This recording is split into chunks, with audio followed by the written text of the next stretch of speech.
Bismillahirrahmanirrahim. Welcome to my business educational platform. In previous lecture, we discussed the topics from chapter 1, which were the skills that a manager requires, what is an organization, and why we study management. And also we discussed some topics from chapter 2, in which we have touched some historical background like early examples of management. Then we look forward the Adam Smith's role in the management, and then we move forward to the Industrial Revolution. Today we will discuss topics from chapter 2, that will be the scientific management, general administrative theories, quantitative approach, organizational behavior, system approach. Today we will cover half chapters from chapter 2, half topics from chapter 2, and then we will move forward to the chapter 3. So we found some role of Frederick Winslow Taylor in the historical background of the management. He is known as the father of scientific management. He published the Principles of Scientific Management in 1911, in which he discussed the role of scientific management. It creates the repetitive task, that's why it is not applicable. Elsewise, somewhere it is also found that scientific management is being used. So the theory of scientific management was using scientific management to define the best way for a job to be done. It involves putting the right person on the job with the correct tools and equipment, having standardized method of doing the job, providing an economic incentive to the worker. So it involves standard method of doing the job so that the productivity can be improved.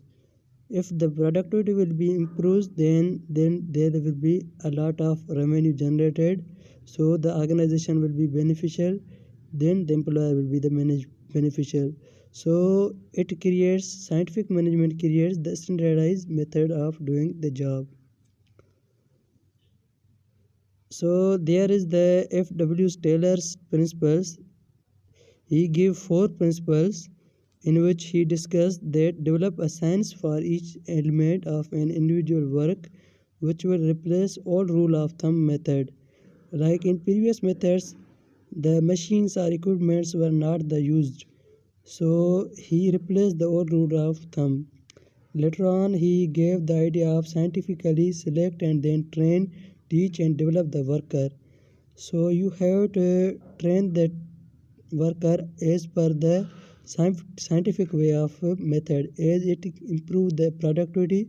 So we have to improve the productivity, that's why we have to train people so that they can work in the best interest of the organization. He gave that heartily cooperate with the workers so as to ensure that all work is done in accordance with the principles of science that has been developed.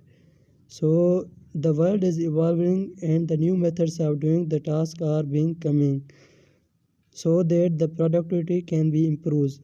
So you have to train the workers as per these principles, scientific principles. Then divide work and responsibility almost equally between management and workers. Management take over all the work for which it is better fitted than the workers.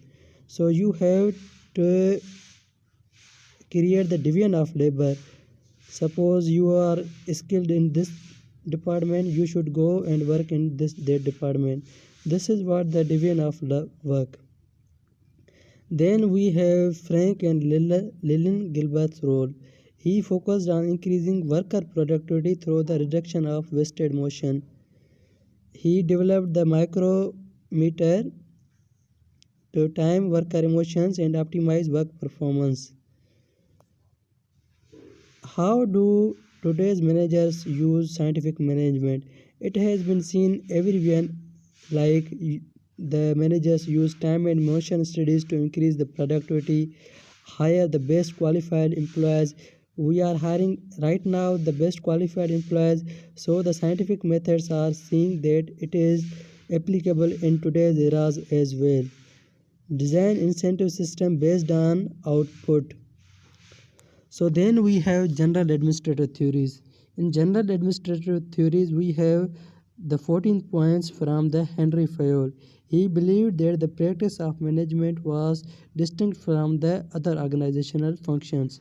So the management's function is totally different from functional areas like marketing department, accounting department. He developed principles of management that apply to all organizational situations. He gave 14 points that are applicable in all organizational situations.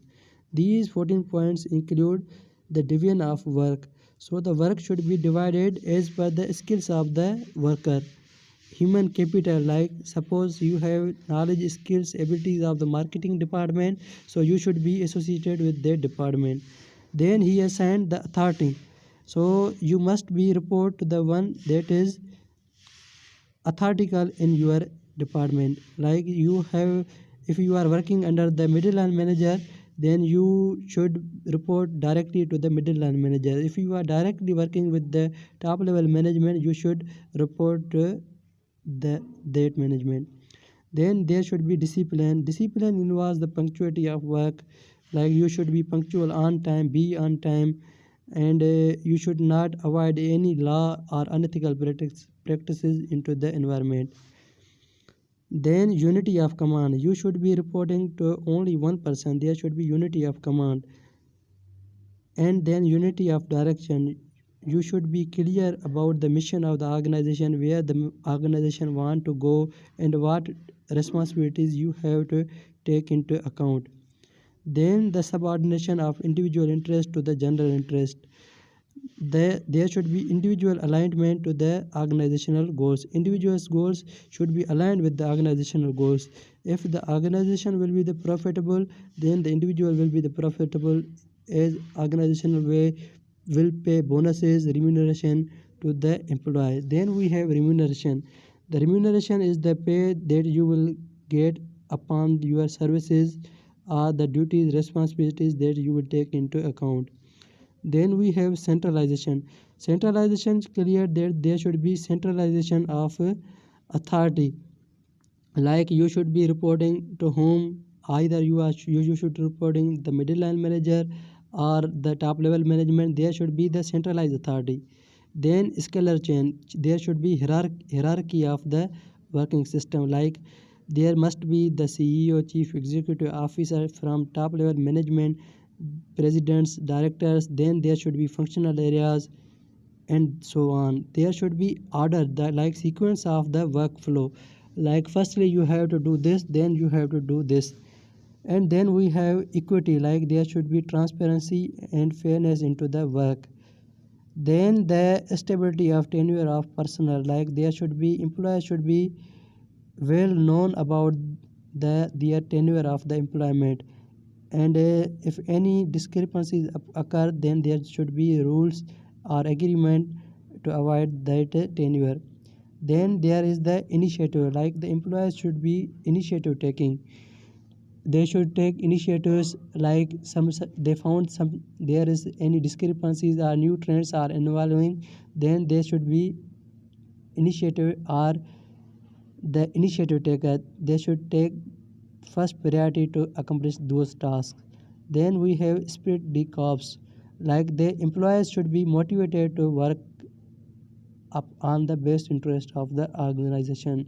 So I hope you understood all the points from the Fayol's 14th principle, and we will continue this chapter in our next lecture. So till now, Allah Hafiz.